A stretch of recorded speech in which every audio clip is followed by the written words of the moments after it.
My children are my life. So I think one of my favorite stories has to, and Charlie may remember this story, has to be when all of my children were very young. We were all at all the cousins, all my children, and we had quite a herd when we all got together. We were all playing at the park. And Sam and Christopher were being bullied.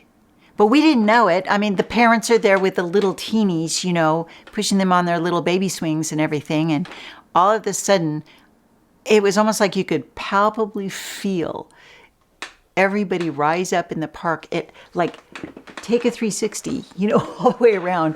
And there were children everywhere. And all of a sudden, in unison, they up. And then all of a sudden, they all start running like a herd towards this person. And the person gets on his bicycle, do you remember this?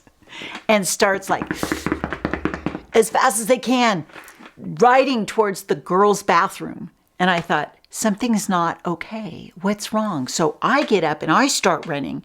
And while I'm running, I hear the story of how these two boys started bullying Christopher and Sam.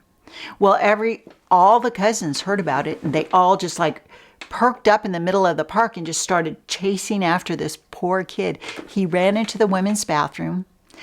When I came in there, he was huddled down by the toilet, and this is like a park bathroom, so you can imagine how awful it was, and he's like fetal position down like this, and he's like, don't hurt me, don't hurt me, don't hurt me.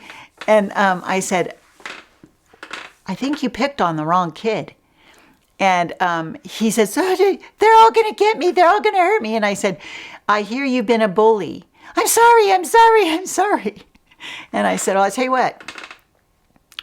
They'll listen to me, but they won't listen to you. And I said, if you promise to never bully another person as long as you live, I will tell them to back off until you could pedal your little bicycle home as fast as you can and tell your parents what you did.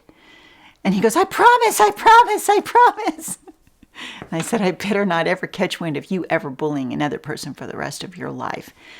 And he got on his bicycle and he pedaled off home, and they're all like, But that's kind of the way that all of my children and the cousins all work together to sort of have each other's back. And that to me was a perfect illustration of the whole rest of their life, of the way that things went for them. And that's kind of the way we move, is we watch out for each other. We make sure everybody's okay, and that, if they need somebody, that we're there for each other. So that's the little kid version of my children and how they kind of grew up together with their cousins. So